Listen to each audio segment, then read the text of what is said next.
Ladies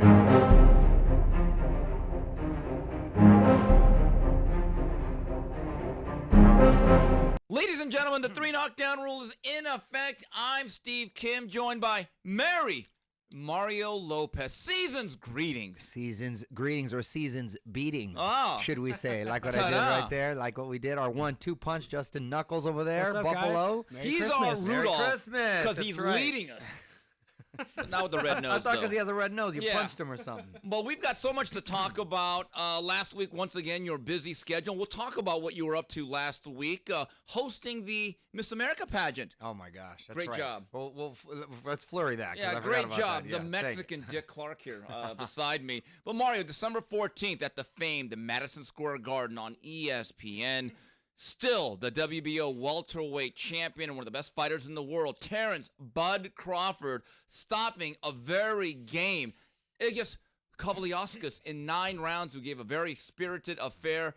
But Mario, being there ringside, I can tell you, when he got buzzed in the second, third round, he was getting hit with combinations, you could literally see it on Crawford, how ornery this guy. He was like a Doberman who hadn't been fed in 2 weeks. He's the meanest, orneriest guy in boxing. He out-meaned the Mean Machine. That's one of the things I love most about Bud. He is nasty and he is mean to go along with all that skill. And he reminds me a little of Eric Morales in the sense that Morales was a really well-schooled, fundamentally sound guy, but he was mean too. Yeah. And he was nasty and he just liked to mix it up. This is why I put Crawford in my favorite fighters right now, up in the top tier, because first of all, he started out southpaw, which he's not a southpaw, but he fights more southpaw now. And then he got buzzed, like you said. This guy came to fight, which I like, but he is the best in the game at making adjustments and figuring a guy out. It might take him a few rounds, but figuring a guy out, making adjustments, and then going for the kill and executing in a nasty fashion. He was southpaw, and then as soon as he started to close the distance and get inside, and he switched to conventional, and he took him out, woo, that was beautiful. But the way he rose to the occasion, once he got buzzed, he didn't go back, and guys could have maybe stunk it out from the outside, and he could have outboxed. No, he wanted to go in there and close the show in a strong note. And that was a strong, tough guy that he was fighting right there. That's one of my favorite things about Bud, is the way he's able to adapt, the way he's able to finish. He's got that nasty, mean streak, which is completely opposite to the way he carries himself, because he's a mild-mannered, chill guy. He's a real G. I am a huge, huge fan, and that performance just took it to another level for me. What I thought was interesting is that guys from that part of the world, like Kavaliauskas, what we call the old Soviet Union, they're used to fighting southpaws. Right. They know how to kind of get that front foot on the outside, set up the straight right. If there was ever a fight that I thought Crawford was going to be more orthodox, I thought it'd be this one. And it was actually stunning to see from the early beginning, not only was the Mean Machine hitting him with straight rights, hitting him with combinations, and I'm like, wow. Hard shots, Yes. too. And by the way, I thought he let the opportunity slip when he had him buzzed, because if he would have jumped on him, I thought that little window, that was his best shot. Do you feel that he faded because of conditioning, because he always looks in great shape, or Crawford just started beating him You can beating beat him up the too? conditioning out of somebody. Yeah. Look, in my view, He started and I know- going to the body, right? and I He know started- Crawford is going to disagree. I thought that was a knockdown. Oh, by the way, yes, I'm sorry I missed that. you know. 100% that was a knockdown. 100% that was a knockdown. Ref dropped the ball on that. Dropped the ball. How Yeah. can you not? That was a clean knockdown. He got dropped. But That as was you but said, but the way he came back, man. But as you said, he bit down on the mouth guard, and that look. Very Tito Trinidad of him right there. He has the temperament of a very angry Sonny Liston. Yes. Those eyes look right through you. I always had a pretty good seat, right, on press row, and he's looking in our direction. You could see the laser-like intensity, focus, and anger. And you're right. I thought Kavaliauskas, from his body perspective, he looked great. Yeah. And everyone in his camp, from Yuriokis Gamboa, said, Steve, we're ready. He's never been ready. He looked it. Physically, psychologically, mentally. And look, through 5-6 rounds, we're thinking, ooh, this is a real fight. He was landing that right hand clean. But the class, the cream rises to the top, as Randy Macho Man Savage once said. And you could just see him starting to separate. And like you mentioned, I love the fact that Crawford wasn't just content to have a W12 on his record. He wanted that TKO. He's the most vicious finisher in the sport. It's a lot like Ray Leonard. That's rare to see nowadays, unfortunately. Right. But that's what makes him, I think, must-see TV. He doesn't need the antics. He doesn't need to talk crazy. He doesn't need that's a real G. Right. And the fact that he really did legitimately get knocked down and was eating some mean right hands. Now, I thought about it and I go, ooh. Now, the flip side of that coin is when you're that game and you let your pride and your passion get to you where you want to stand toe-to-toe against a heavy-handed guy a la Spence, that could be There's no doubt to your detriment. And I spoke to one of his camp members, and they said, Steve, great fight, exciting for you guys from a coaching perspective. Sure. No, we didn't like that. But we'll talk about Crawford's future a little bit later as it relates to Sean Porter. But the co-feature on this night, folks, all aboard the Teofimo Express. He needed a statement. Last fight against Nakatani was not his best night, but he is your new IBF lightweight champion of the world, stopping Richard Comey in 2. And Mario, I'm trying to rack my brain. When was the last time you saw a fighter from Ghana in their physical prime ever get blown out like that? Really, really good point. Look, he's a tough, sturdy guy. Some people were picking him to beat Teofimo and that he was going to wear him down and be a little bit too much from him. That right hand he threw, ooh, that was pretty. And that's all she wrote.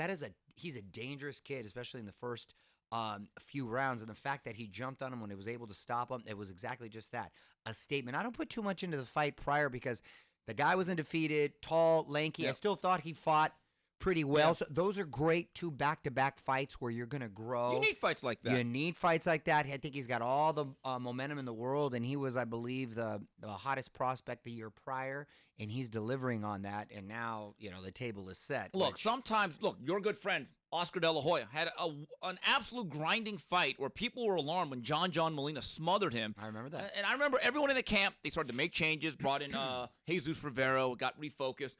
Best thing that ever happened to Oscar early in his career. Every fighter needs that fight where it's not too easy. Sure. And you see some rounds. You see the ring card girls go around the rotation. Got to be able to deal with adversity, so when it comes, you know how to handle it. But this camp in Flemington, New Jersey, the father was very, very confident. But he's always confident. They also brought in Joey Gamache. And they brought in some really heavy-duty sparring partners. Abraham Supernova, Ivan Baranchik. The reports that I got from Top Rank is, Steve, he's good.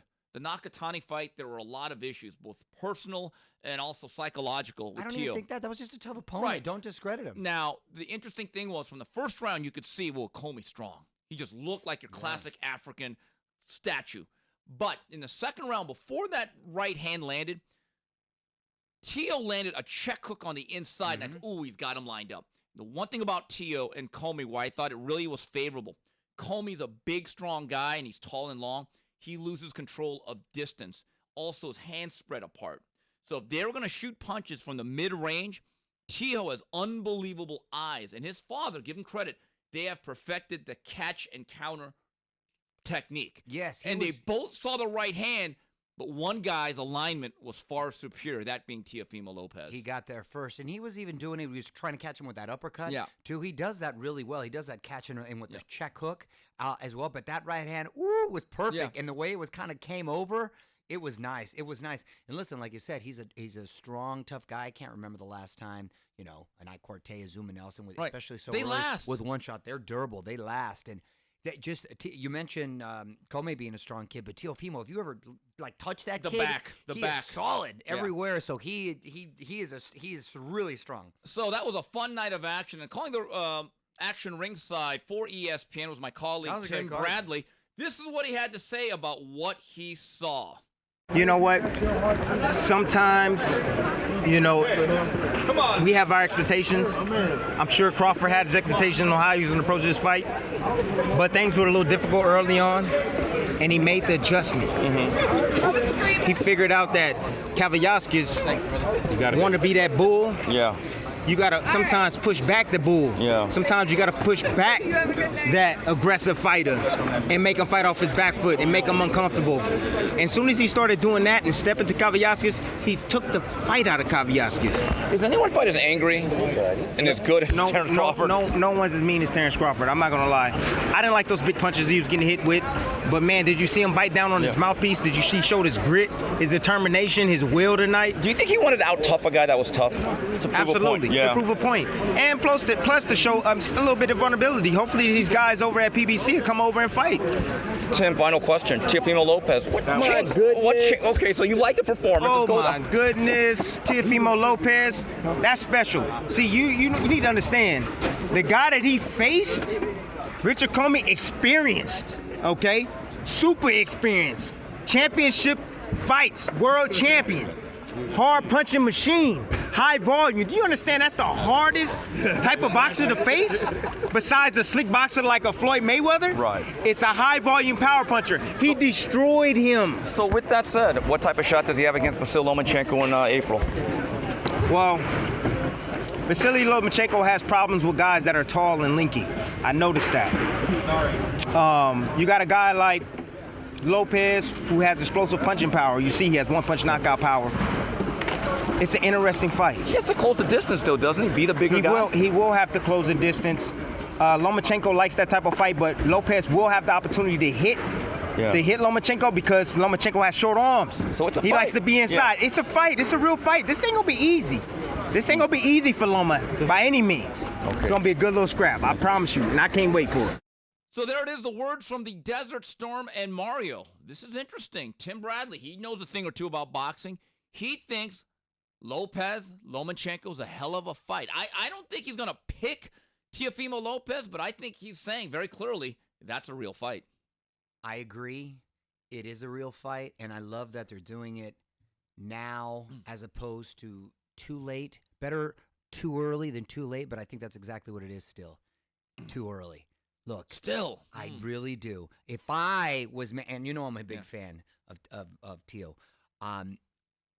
If it was me managing him or I put my promoter hat on, I would still aim for that fight at the end of next year. This time next year, I would like to get 2 fights prior to Loma, okay?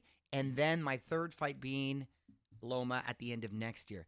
You know there's levels to this game. Loma, as special as Teofimo looks, Loma is a once-in-a-generation kind of fighter. You know that. Look, Teo, if you're going to stand right in front of him and you're going to exchange and that kid's going to catch you and it's going to be bad news for you. But Loma with the footwork, the angles, the speed, I think he's going to leave him befuddled. It's a little early. But again, I'd rather see it too early than too late. Or not at all. Because let's face it, Teofimo is growing out of 135. And that is part of it. But I agree. And if they're going to pay him handsomely, okay, fine. And here's the thing about Lomachenko, though. Unlike a Mayweather, you can get outpointed with a Mayweather, and you're not much like a Canelo. You're not suffering too much damage. It's not going to be Trinidad Vargas. Right. It's not worse for exactly. But with Lomachenko, he can sort of beat you to submission, and that can do a lot to you, not just physically. Look, Nicholas Walters has never been seen again. A perfect example. And that's what I'm worried about. And I just think emotionally, being so young and precocious, it could do more damage later on. That's why I'm a little concerned. Let me make the case. No, I do in a lot of ways, but let me make the case for Teofimo Lopez, though. And Lomachenko, by the way, Lomachenko, when they interviewed him, he didn't trip. When they saw him, there was nothing there that made him. He's a confident guy. He is, but again, as it relates to Teofimo Lopez, he's the bigger guy. I've felt for the last 3-4 years, as great as Lomachenko is, and he's the elite of the elite, really more of a natural 26-30. If there are fights to be made and there wasn't that big political divide, I think he'd still be a featherweight or 130 pounds. Also, you're right. In terms of the style, Richard Comey is what I call a freight train in the sense that it's all one direction. Tailor-made right. for Teo. Now, here's the problem. As it relates to Lomachenko and his movement, it's like trying to catch a butterfly with chopsticks because he's going to be all over the place. He's going to give you angles. He's not going to serve up that fastball right down the middle of the plate. In this particular fight with Comey, it was about positioning of the feet and distance so you can land that blinding right hand or the check hook. This fight with Teofimo, in my view, with Lomachenko, is going to be about footwork. He's going to have to close the gap. He can't just plant his feet and be on his heels. He's going to have to close the gap. I think the lead left hook is going to be important because of that movement of the southpaw to the right side. So you're right. So this is where be careful what you wish for. I agree, and I think he's athletic enough to do that. The only style I see that gives Lomachenko problems and that could have a shot at beating him is in Orlando Salido style. Someone that swarms you, someone that cuts off that volume ring. punching will have to be key. Volume punching. You get nasty in there like he did. A couple, borderline dirty tactics. You got to make it your fight. Make it nasty. Smother him. Cut off that ring. You cannot stay on the outside, try to box with this kid or give him any kind of distance or let him be in the middle of the ring. You're going to get done. You got to get in there and which Teofimo, that's not his style, but he can do it. He's athletic enough to do it. I guarantee you the father, who I keep in touch with a lot, has watched that Salido fight. I guarantee you. And you're right. You don't play chess with Bobby Fischer. You better make this a physical game of chess. So, but congratulations. I believe that fight will happen in April at the Madison Square Garden. Mario, try to clear that on your calendar. I think that's one of the big events for the first half of 2020. Mario, the night before, December 13th, in the Zone we go. Fantasy Springs welterweight prospect Vergil Ortiz moves to 15-0, scoring his 15th knockout over the respected solid journeyman type fringe contender Brad Solomon. Mario, people are now calling Vergil Ortiz the prospect of 2019. I happen to think it's either him or Jaron Ennis. I'm going to say it now. As we turn the calendar, I think we now call him young contender. He's no longer a prospect. Listen, I think he had probably one of the biggest breakout years for a contender. Or a prospect. Or a prospect, pardon me. For a prospect jumping into contender, he really did. He got better every fight. He was impressive. Every fight, he just looked sharp, strong, devastating, focused, composed. I think he's Golden Boy's best prospect for sure. We know Ryan Garcia's got the star making him go, but pure fighter, that kid's the real deal. Well, look, Ryan Garcia may be the sizzle. This kid's the filet mignon. This kid's a steak. He's the steak. And keep this in mind. Vergil Ortiz fought 3 guys this year, and Brad Solomon, Mauricio Herrera, and Antonio Roscoe had never been knocked out. He knocked them all out. All out. Fell like dominoes, one by one. Exactly. And just watching that fight when I got back home from New York, here's the thing. I don't know if it's a stereotype because he's a Mexican-American kid. He's fast. Very fast. He's got some quickness to him. Well, he's quick. He's lean. He's twitchy. Yeah, he's twitchy. He's got exactly what I was going to say. He's twitchy, and he measures his distance well. He measures his distance well, and he lets his hands go right at the end of his punches. Ooh, that's dangerous. And he has what I call a windshield wiper jab. It's up, down, left, right. Right. So a lot of his jabs to the body will then set up a right hand over the top. Then he'll throw the regular conventional jab to the head. Then he'll shoot a right hand downstairs. Exactly. Another good closer, too, by the way. That kid knows how to close it out. This guy has a real IQ in there on how to set up, how one punch sets up another one, and how location, if you switch it, you can eventually get a guy in your crosshairs. I spoke to Eric Gomez before we got here today. He says he's going to fight in March. They are now looking at the WBA ratings. They're going to go down the list. They're going to begin the process and start honing in on a title shot. Look for him to fight in March, and lucky for us, it'll be in L.A. Oh, nice. So I'm very excited about that. Moving on with the 3 Knockdown Rule year-ending show for 2019. This past Friday night from Phoenix, Arizona, we go back to the Zone. Oh, it's always fun with Julio Cesar Chavez. He decides to call it Junior. A day. You got to say Junior. Yeah, you want to make that clear. Over Danny Jacobs. Mario, you know what the best part about buying a ticket to a Julio Cesar Chavez Jr. fight is? You might get free beer. Stupid. Dude. I'm more disappointed. Oh boy, I can hear the disappointment in your voice than anything. I put up that little meme of Senior with his hands in his face. That said it all. And that pretty much. Look, here's the irony. The kid, there was still 12,000 people there, raucous crowd to perform. The kid draws. There's something about him. He's appealing, right? His work ethic doesn't match his balls, but now the sad thing, and why I think the people are going to turn on him, the balls aren't there.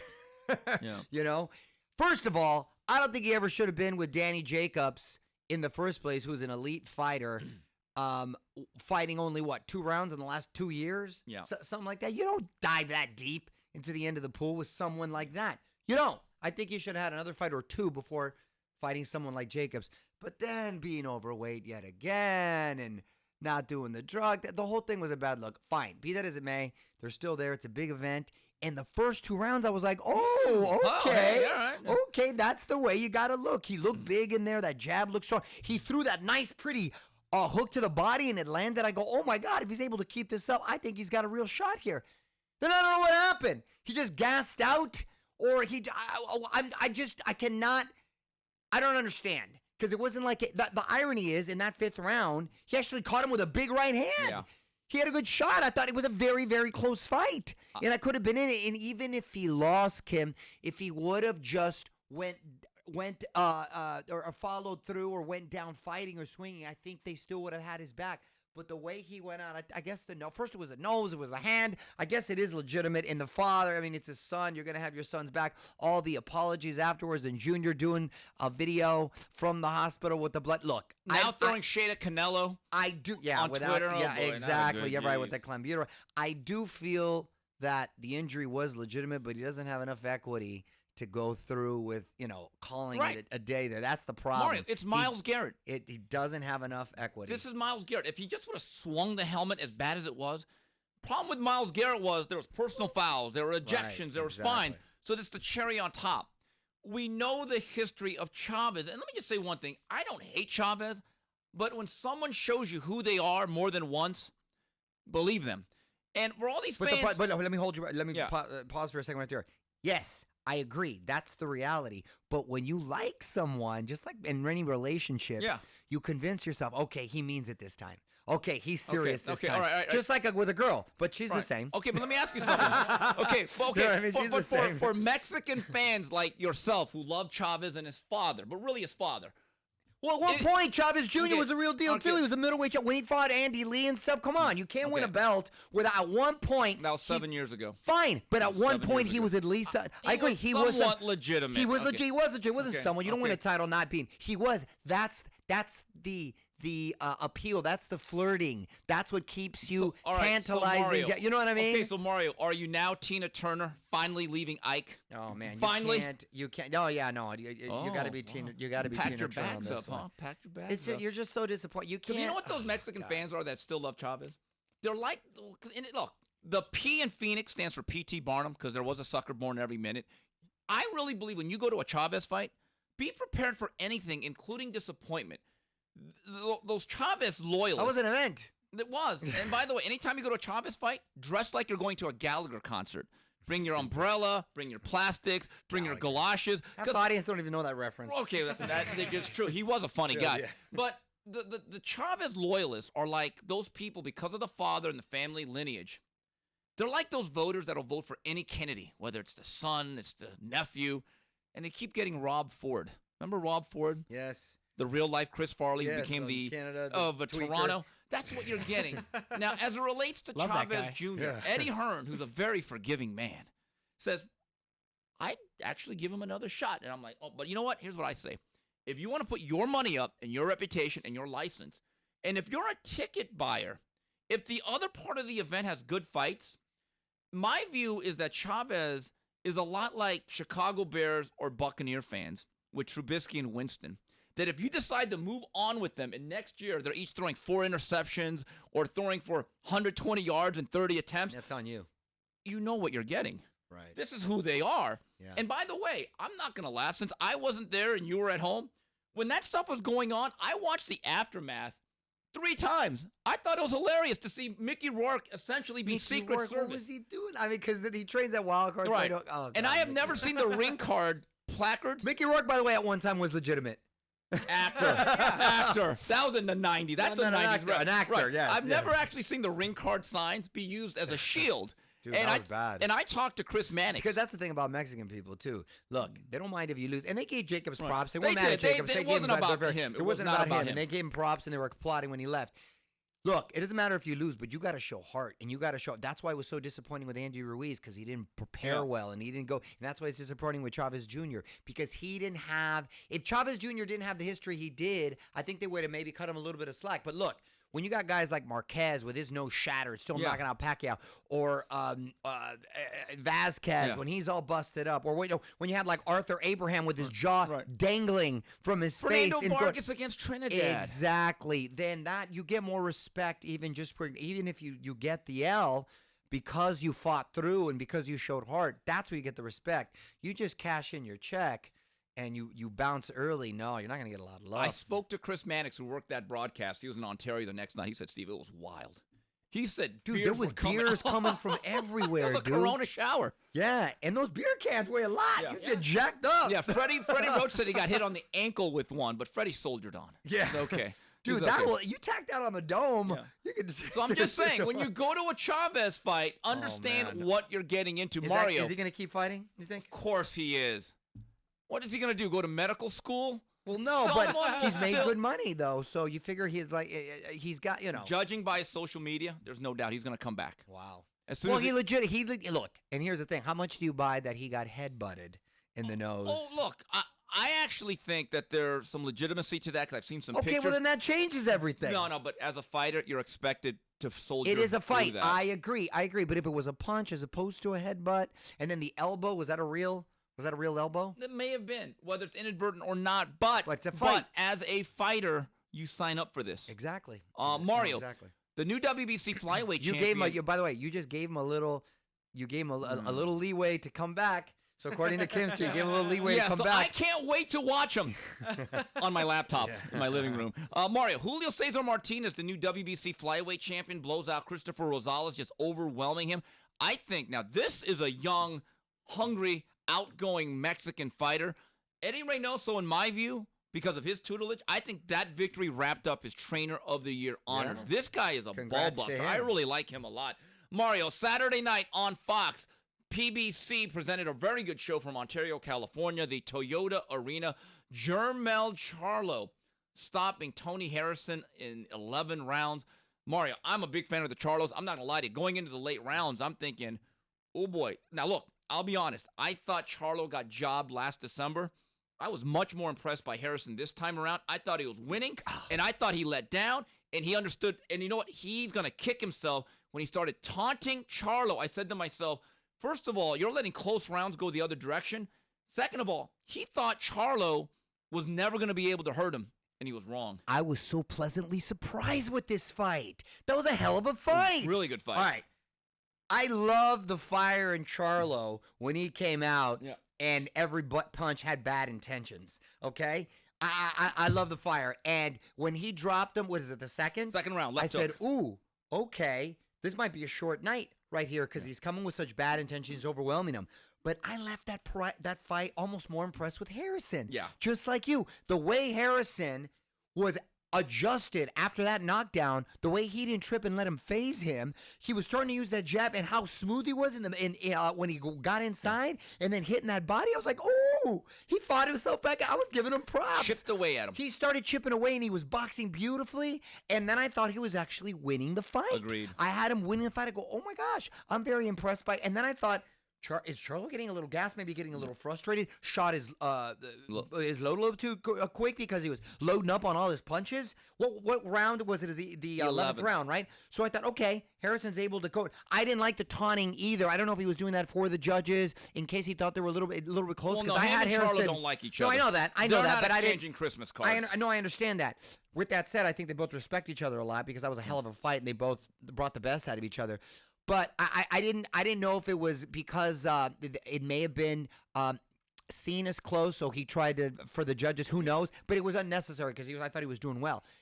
But when Charlo either found that second win or took it up a notch and dropped him again, I go, oh man, I was really kind of actually surprised by that because it was the 11th. The fact that he still had the strength to do that because he's a strong kid and who I thought was fading. Props to him to come from behind and take him out. But Harrison, I agree with you. I think he's going to kick himself in the butt because he was 2 rounds away from what I thought. On the cards, though, it was even, right? That was shady. No. Two people. No, two people had Charlo Charlo up and by what? 3. Come and on, I'm like, man. Come on. I think it would have been very controversial.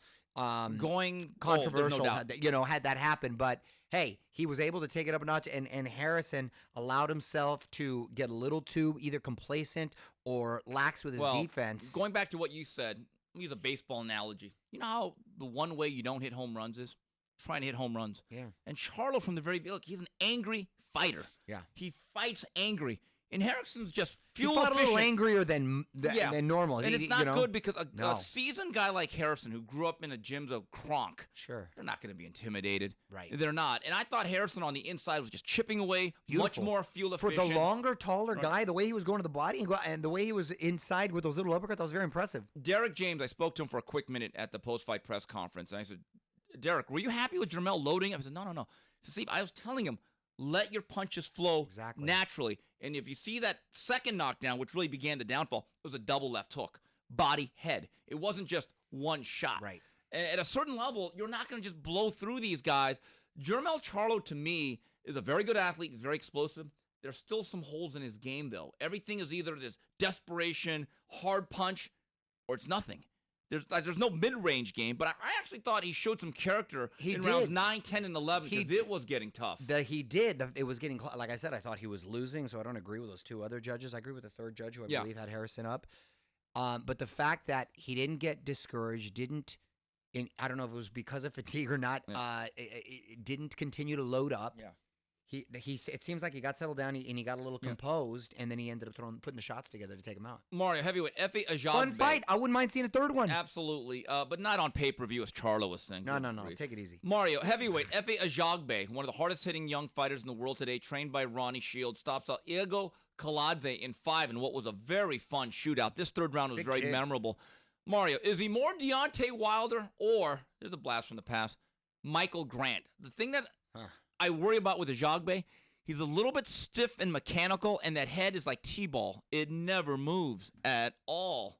Yeah, that'll make for a fun fight because he'll be there to get hit, but that's not what you want to see if you're a trainer or manager of that guy. But he's got some heavy hands. No, very heavy. You can't teach strength, and he's got a freight train right hand. Mario, coming out of the 2016 Olympics, Carlos Balderas was probably the most highly regarded U.S. Olympian. He lost to Rene Tellez-Giron, and I'm glad that the call of Ray Corona did not affect things in the third round. But let me just say one thing about Balderas. I still think there's a lot of talent. I don't think there's enough talent for him in Santa Maria to get better. And I know for about a year or so that Richard Schaefer, who signed him out of the amateurs, had wanted him to go to a gym with real talent and sparring. He just looked like a kid that was not getting good enough work in the gym because, as they say, iron sharpens iron. You need great sparring.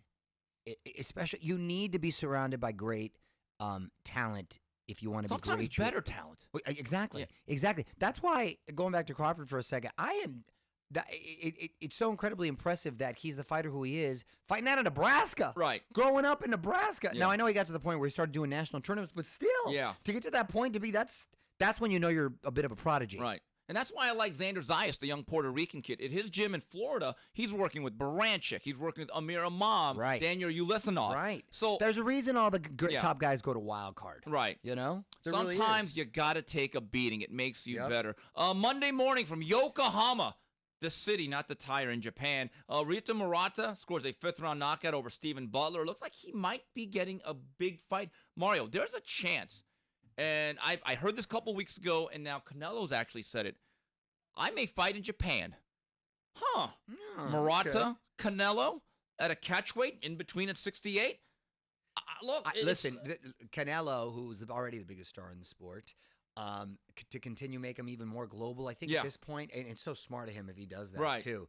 I know Triple G wanted to do that at one point, but to go to Japan, it would be big. It would be big. It'd be a big event. You could have that at the Tokyo Dome. Yeah. I think you would draw 50, 60,000. Also on this card, Roman Chocolatito Gonzalez returns with the win. Hopefully he caps off his career with a title shot in 2020. Saturday, Showtime in Atlanta. There's more than the Peach Bowl going on. Mario, for the WBA 135-pound title, the Tank has marched up to lightweight. For one of the WBA belts, he takes on Yuriokis Gamboa. Mario, here's my view. It's a good fight on paper. We all know Gamboa. Last decade, he's been on TV. Up and down type of fighter, literally and figuratively. Here's the issue. Even though his record is still really good at 30-2, 18 knockouts, he's 38 years old. Terrence Crawford beat him 5 years ago. I know. How much credit does Tank get for this victory, which we're all kind of assuming? Well, thank goodness it's not a pay-per-view or anything like that. It's a fun little TV fight, and Gamboa is an athletic, twitchy guy. and it's his first time going up in the weight class, and that's a good, solid name. I don't hate this fight, assuming there's going to be something more significant. But let's be honest. Immediately with Tank, after, his championship run has been underwhelming, though.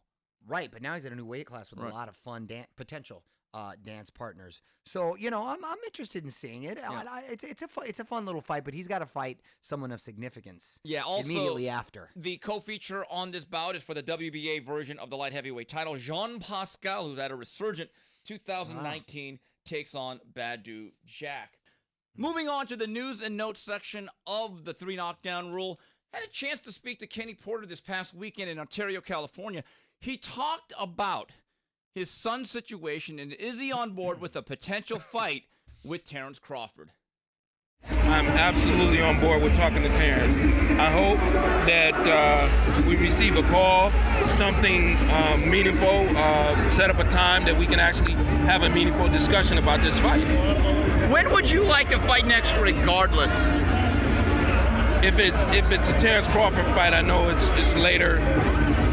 Late spring, but if it's not, if it's someone else, I would say Sean be going by March or April. Now, Errol is here. Yes. What have you been told about his return in relationship to a possible rematch with your son? I've not been told anything about a rematch or anything about his return. I'm happy to see that he's here and he's out about and letting everybody know that he's healthy, and I'm hoping for the best for him. I would take a guess and say because of that type of accident, he's out for an extended period of time. But when he's ready, we're ready. So what's the process now in relationship with discussing at least the Crawford possibility? Well, one or two things will happen. Either they'll give up or Sean and I will have to make a call to them. Sean and I, myself, have already had a meaningful discussion with the right people about starting that conversation up. So hopefully we hear something from them. If not, we'll give those guys a call. So Mario, as it relates to the Porters, it seems to me they're like New Edition, Mr. Telephone Man. Hopefully there's nothing wrong with their line. Do you like that fight, by the way? When I dial my baby's number, you get a click every time. Yeah. Anyway, yeah. Back Greatest to the show. boy band ever, I would say. I wouldn't even call them a boy band. They're a boy band. They're Modern legitimate. day Temptations. I think it's an insult. But It's an insult saying that. Well, no Temptations were they a boy band? There should be a flurry. But I'm telling you, they qualify as a boy band. They were boys, and they were put together. Yeah. So yes, boy band. Anyway, dude, look, I've always liked Porter. I know people give him a hard time because it's not the prettiest style, but I like the effort. I like the passion. It's what's that football expression? 2 yards in a cloud of dust or something like that. And he was a running back. Exactly. Look, he always comes in shape. He's always prepared. He makes it mean and nasty, and he's in every fight. Even his losses are incredible. Around there, he could be undefeated. Exactly. If you really look at it. That's exactly it. Exactly. It's a very, very close fight with, and some thought he even pulled it off against Spence. So yes, if we're not going to get Crawford and Spence, which everyone wants to see, I wouldn't mind a Porter. Yeah, and I know Crawford that they're fight. friends, but look, this is business, or as they say in Texas, business. And I remember back in 1991, one of the best fights of the year was on a Tyson undercard. Simon Brown and Mo Blocker, 2 very good welterweights, were literally best friends. In fact, they lived next to each other in Capitol Heights, Maryland. It was one of the best fights of the year. They beat the crap out of each other. Simon Brown, they did, knocked him out at the end of a very dramatic fight. And it was tough on them. They were crying in the ring together because it was hard to do. And I don't think either guy was ever quite the same, but they had to do it. Yeah. And if Crawford does get this fight, he's not just competing against Kenny Porter. He's competing against Kell Brook, Errol Spence, and Keith Thurman. Because if he just ekes by a victory, it's a great victory and he gets paid. But let's say he really dominates him, which no one has with It says Porter. a lot about the PBC stable. Well, or you know what? Let's be fair. It says a lot about Crawford. Look at it both ways. Well, yeah, no, well, exactly. Yeah. Credit, meaning, I was trying to say that he's clearly a level above. It's a statement win. It's It a would be statement if he's able to win convincingly. So, other story. November 23rd, I'm in Vegas. Guess who was there scouting Deontay Wilder on behalf of Tyson Fury? Guy that I really like, Ben Davidson. Ben Davidson was the trainer of Tyson Fury. I know. Now he's not. Why? I thought they got along great, and they seem so cool. It was When I see him amazing. train a wild card, what happened? What's the backstory here? You know, no one wants to go on the record, but when What are you hearing? Fury struggled against Otto Wallin, the father was not happy. And the father has legal issues, so he can't come into this country. So I don't think he's ever liked that union. Also, let's be honest, when trainers and fighters break up, what's generally the main reason? Money. I think money's a part of it. Javen Sugar Hill, who's the nephew of Emmanuel Stewart, very competent guy. He'll do a good job. There's some familiarity there. But you're right. I don't know if this bodes well for the rematch on February 22nd. Especially when it seemed to be working. Look at that Otto Wallen fight. It was a cut. It was, it was a tough fight. And he ended up winning, too. It wasn't like he came off a loss. God, but I thought they were more than just trainer and fighter. Didn't we think that with Golovkin and Abel Sanchez, though? Danny Jacobs and Andre Rozier. But Golovkin was coming out, not that it justifies it, but he was coming off a loss, and they did have a lot of history together. Yeah. The Fury and Davidson weren't together. For the comeback. Yeah, beginning just for the last year. That's why. When he lost the voice, so I'm a little. So who's the new guy? Is Javen Sugar Hill. Trained Adonis Stevenson. He has some other fighters. Trust me, he's an experienced boxing guy. Sure. But for the biggest fight of your life. Right. I don't know. Stability matters. Of course in my it view. does. Of course it does. So I didn't like hearing that. Canelo Alvarez has dropped his WBO light heavyweight title that he won from Sergey Kovalev back in November. Not surprised. It's clear to me. I don't think Canelo is going back to 160, but I think at 168 there are some very easy fights to make on the zone with Callum Smith and Billy Joe Saunders. I always thought he was making history and took advantage of the opportunity with Kovalev, who was getting close to the end of his prime, and clearly it worked out for him, which was not an easy fight, so props to him. But, yeah, it doesn't seem like he'd be going back. 160 seems to be a great weight class for him because he's not that big of a guy. 168, if you look at the landscape just outside of the zone, too, there's some tough David Benavidez. Dude, David Benavidez, Callum Smith. I mean, there's some real fighters right there. Yeah. I don't think he wants any part of Beater Biev to stick around there because that kid is the real deal in his prime. So, but it's not like it's a cakewalk down at 68. No, it is. But like we said, he could fight at Canelo weight and say, what's Canelo weight? Any damn weight he chooses. Right. That'll be the weight of the fight. I'd still favor him, by the way, against those other guys, but he's in tough and very, very competitive. Based on what I saw of Callum Smith on November 23rd, he struggled mightily against John Easy Ryder. I would pick Canelo. I absolutely would. Mikey Garcia. Dude. The dalliance is over. Eddie Hearn has landed his man. He signed a deal with Matchroom Sports I and can't the even tell you Zone. who he was with. Who was he with? What was the dalliance? Well, remember, Eddie Hearn has been after Mikey Garcia for about a year and a half. Yeah, but who was Mikey technically with prior? PBC and Al Heyman. Yeah, okay. You know, the last 7 fights were with them. I talked to Mikey Garcia last Wednesday as they announced his bout with Jesse Vargas on February 29th. And he talks about who and what he wants, starting with Manny Pacquiao in the upcoming year. I would love Manny Pacquiao, and I think the fans have gotten very excited for a potential matchup between me and him. Every once in a while, they'll mention the names and they'll throw it out on social media and whatnot, and people just go crazy for it. So that would be that would be a great matchup. I think that would be a terrific fight for the fans and for my career, and even for Manny's career, because even at this stage, at his age, he's still looking for biggest challenges, for the biggest challenges available, and just to add to his legacy. When he fought Keith, we were after the win, and he's doing the show there, and I'm holding the mic, and I asked, you've accomplished everything in the sport. You are still, however, looking for a young opponent like undefeated world champ like Keith Thurman. Why? Why not fight somebody else, or why not take some?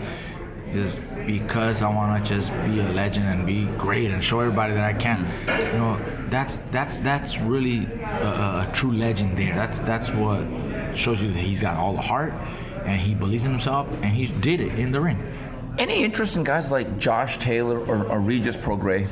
Well, look, Prograis just lost to Taylor, so Taylor, these guys are still kind of new to the championship scene. They're champions, but still fairly new.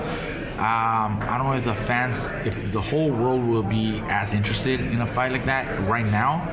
Maybe in the near future, maybe after they both have a few other, big wins and make a bigger name for themselves, then at that point, yes, I'm in it for the biggest fights available. But if I beat a champion that people quite don't know, it doesn't give me enough credit. How about Danny Garcia, a fight that was talked about for so much for the past 6-7 months? That would be a terrific matchup. I've always said that would be a great matchup. when it went out there, months ago, 9 months ago, that we could possibly be fighting and whatnot, the fans went crazy for it. But like I said, I think he was also kind of waiting for a Manny fight. I also was kind of waiting to see if I could land a fight with Manny. And then recently, he was supposed to be fighting Spence. Now he is fighting Red Cat. I think what I was told is he's still looking for like a southpaw so that he could kind of prepare himself for that Errol Spence fight. So that's why now it didn't happen. Because he's looking for Errol Spence, so he needed a southpaw, not me. And we even mentioned a few other names to him, but they didn't take that. Like I said, it just hasn't quite aligned. He's got his road that he's following, his career. I'm following mine. If they happen to meet across each other in the near future, then great. But he's got his agenda. I got mine. So Mario, this is the parameters of the deal. It's a one-fight deal, but it's open-ended. In other words, it could be extended. We all know the politics of the business. Now, here's what I found interesting. Eddie Hearn, who loves to drop hints, says Saudi Arabia would love a Pacquiao-Garcia fight. Could you imagine that happening there? Mikey Garcia, first of all, I'm a huge fan. I like him as a person. I like him as a fighter. But then because I like him, I get so frustrated because he essentially left about, what would you say, a good $30 million on the table just for being stubborn and maybe not. 2.5 years there, he was absolutely sidelined. I wrote an article about this. In his prime, right. And when your window is already incredibly short as a fighter. You as never, an athlete, you but even shorter as a fighter. Never get that back, by the way. Never get that back. And look, I know he or at least he just didn't necessarily love fighting. He was just good at it and saw it as a business. Okay, but if you put your business hat on, you want to maximize the time in your but prime. he's getting paid well for this fight, though. He is, but my point is, look, those 2.5 years that he was gone, he only fought once against Spence. This year, I know. This year, so he should have had at least 3-4 fights is my point, and now it's Vargas, and he's fighting when? February 29th in Dallas. Frisco, the Star. Okay, February. So we're talking one fight in 1 year. Now this other fight. 11 months later. Which we don't know what's going to happen. Who knows when he's going to fight again. It's just one of those guys because I get so frustrated because he is so talented and a nice guy. And I like the history with the family and the fighters and all that. You just wish you could see, you feel underserved, right? You wish you could see more. And then he wants to stay at welterweight. I'm frustrated at that. Yeah. He's really a lightweight. And gosh, I would love to see him along with fights like Lomachenko, a Teofimo. How about Prograis? There you go. Josh Taylor. Exactly. That's in 135, 40 at the 40. Oh, gosh. I mean, look, you heard the interview. He still wants another crack at Spence. I do. That's just frustrated. But you know what? That's why I call him Mexican Sinatra. Does it his way. Yeah, I know. He does it his way. I mean, did you know his family, Robert and Pita and all them that are in the gym with him every day, they literally did not know he was signing with Mikey with the Zone and Eddie Hearn till it was announced. Are they not close? No, they're close. What? But when I'll text Robert or Pita, what's going on with Mikey? They're like, Steve, we're not just saying this because you're a reporter. We like you. He goes, we literally do not know. Mikey never tells us anything. Damn, what a trip. So when the press release goes out, your brother and your dad, that's when they find out. Yeah, that's the way Mikey is. He's a great guy, but that's just the way he is. That's trippy. Yeah. Very secretive, yeah. Speaking of Eddie Hearn, with your own family, it's weird. Speaking of Eddie Hearn, boy, I guess you don't want any influence. He is dashing and charming, this Eddie Hearn, I got to tell you. But last week, he told me at the press conference, he has made an offer on behalf of Demetrius Andrade, the WBO middleweight title, to fight Jermall Charlo of the PBC, and he's on different networks. And he says, one fight deal in May of 2020, by far your biggest payday, no options. Now, if you want to extend the deal and we can start talking about a Canelo fight should you win, let's do it. Mario, if you're Charlo and you kind of know the business where all the other middleweights are on the other side of the street on the Zone, don't you kind of have to raise your hand and say, hey, guys, this is where all the action's at? Yeah, absolutely. Look, it's going to be interesting, but I don't know if the Charlos are in unison. I don't know if he's like a Mikey Garcia and he just does his own each one. I think they've got to be kind of in unison, right? I would assume they are more marketable, appealing as a tandem. Are they? I think so. I think they are because you can put them on the same cards. They're both champions right now. They got the nicest teeth in the business. They they really do. No, those guys every time they smile, they got the nicest haven't done teeth. it that often though. They really no, but it would just seem like that would be the case. So you think one could live in a PBC world, one could live in Look, Jermel Charlo, who's the 54-pounder, most of the other belt holders are with the PBC, so he's there at the quote-unquote right place. Jermall, unfortunately, is not. So we can't have it both ways. Expect certain fighters like Jose Ramirez to cross the street to the zone and say, hey, if you're not going to join the World Boxing Super Series, what are you going to do? Well, him and Top Rank decided to go into the zone. They knocked out Maurice Hooker. Career launched to a different stratosphere. We got to start holding these guys to the same standard.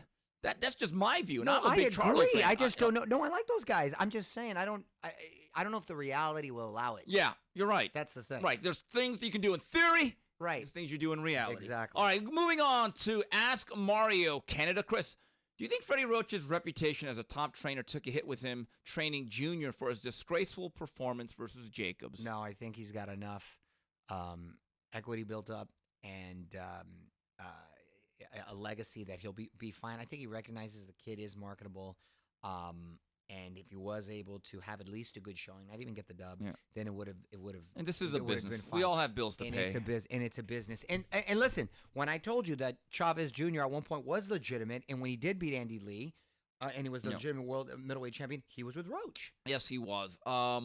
Spoke to Freddie yesterday, and he said, Steve, there was a legitimate injury. I go, I get people's anger, I get the background, but there was and I said, so you will train him again?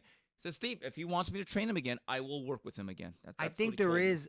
Look, we know because of his history, it's not doing him any favor. But the fact that it turned out to be legitimate, as opposed if it was illegitimate, that's it. Throwing the towel for the career, because then would have never been able to come back. Sam Garcia, how much value do you guys put into the end of year awards? I think a lot of it has to do who's giving them out. But like certain publications, when Ring gives out an award, it's big. It is. I believe they're important because I think everyone's egos need to be fed to a certain degree. And look, everyone gives out their own awards. Look, I've always said about winning awards, it beats not winning them. I don't know what they really mean, but some of them are valuable. No, of course they're valuable, and you use them for marketing, and you use them as leverage, and yeah, it makes a lot of sense. Funny and story. the fighters themselves really appreciate it, and adds a lot. Funny story. Last summer, before I went to Maryland, Doug Fisher goes, Steve, can you do me a favor? I have the Prospect of the Year plaque for Teofimo Lopez. We never gave it to him. Can you give it to him?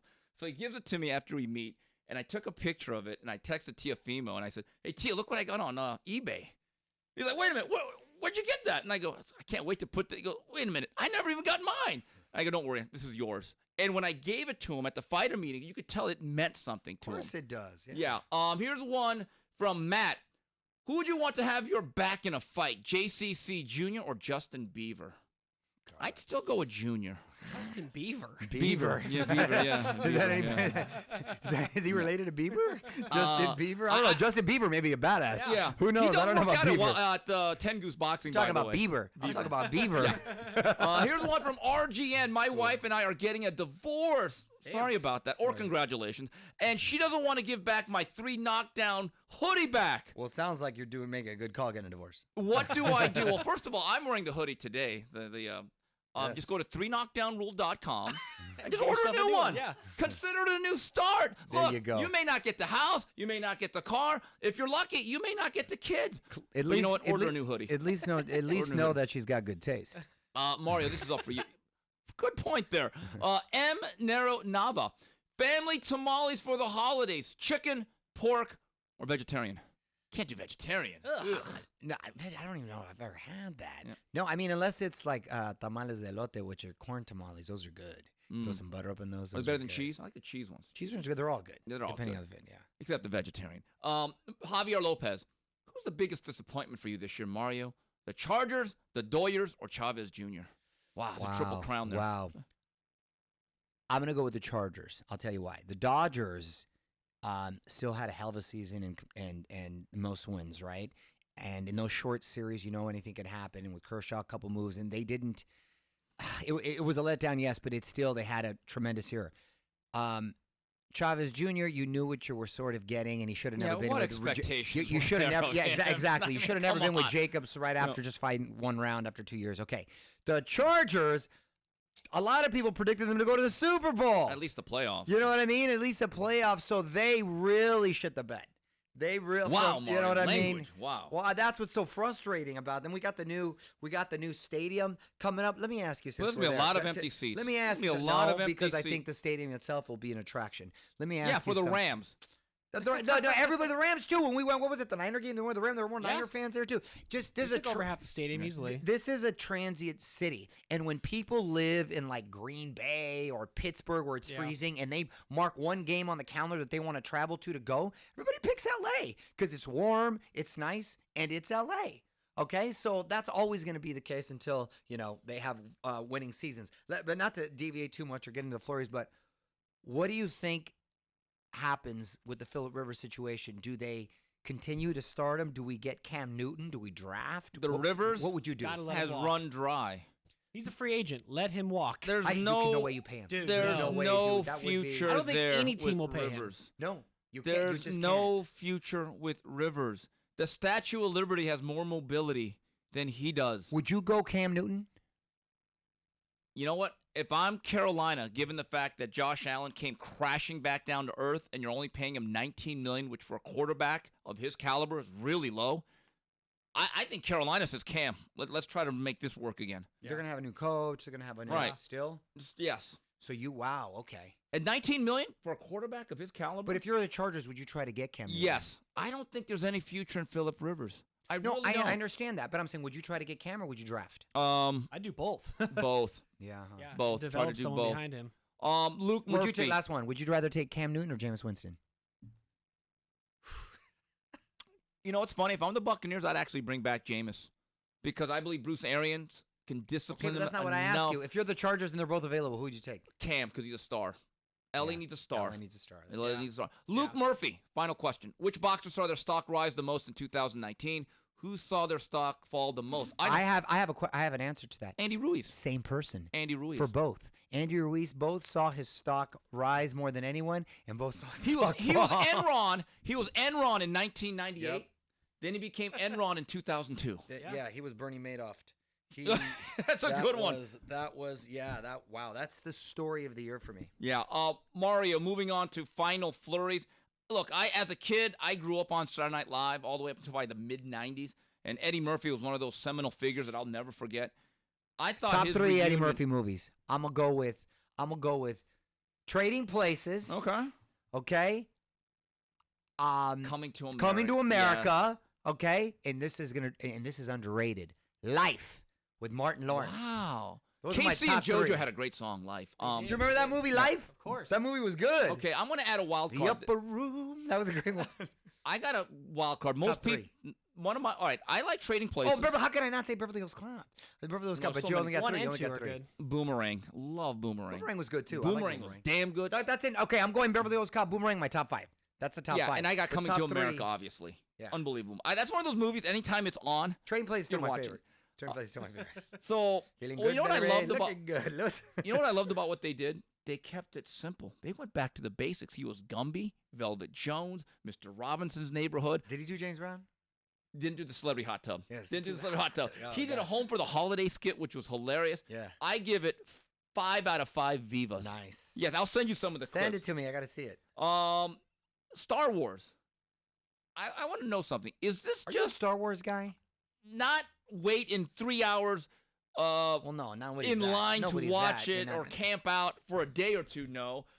I am a huge Star Wars of the original 3 that they released in the 70s. You haven't and seen the 80s. new ones? Well, I saw one of them with you, I remember, last year, in no, fact. I'm a Star Wars guy. I like all those. Of the new ones, I like Rogue One. The best. You know what I'm really enjoying is The Mandalorian. Oh, the little guy? That show is badass. Oh, with Baby Yoda. Yeah, but I enjoy watching that. And I'm going to take my son on Thursday to watch a new But is Star this Wars. just a Are you mob ready? You want to watch it? I'll go, yeah. Is wanna this, go? is All this a right. mob mentality, though, with everyone, like the hardcore fans just hating? It's like the hardcore boxing Well, fans that's what I'm hating hearing. Either a Daddy lot of people Ward. love it or hate it, right? What are you hearing about the new Star Wars? I think people that like Star Wars like the film, but some people are just looking for too much. Mm. I'm not a big Star Wars guy. Here's the thing. You're not a big Star Wars. No. I'm a big Star Wars because it was really more kind of our era, I think, when it came. I Yeah. guess you can do the original the new 3 ones. are cool. Here's the thing about Star Wars. People are looking to it was a space fairy tale. Right. So quit reading into it. You're not it's Yeah. not Citizen Kane. No, you it's just gotta enjoy it. But when I came home from a fight recently on the East Coast, I'm on a United flight, and they have a selection of movies. And you had like 5-6 hours to fill. I actually watched the original Star Wars. It stands the test of time. And Yeah, for it does. me, Mario, that'll always be my favorite Star Wars, is the first one. I'm gonna go. I love the first one. It was always weird to me now, as an adult, looking back, how they started with Episode 4. Yeah. and right in I the didn't middle of the understand battle. that, yeah. It's kind of weird. I'm gonna go with Empire Strikes Back. As number one. It's number one. I love Ooh, Empire Strikes wow. Back because it tripped me out. I'll never forget when Darth Vader had that. The they mask take was out taken off, yeah. taken off in the back of the head, and then when Ooh. he said, "You're fine," the whole thing. So Empire Strikes Back because it was dark too. Then the original Star Wars.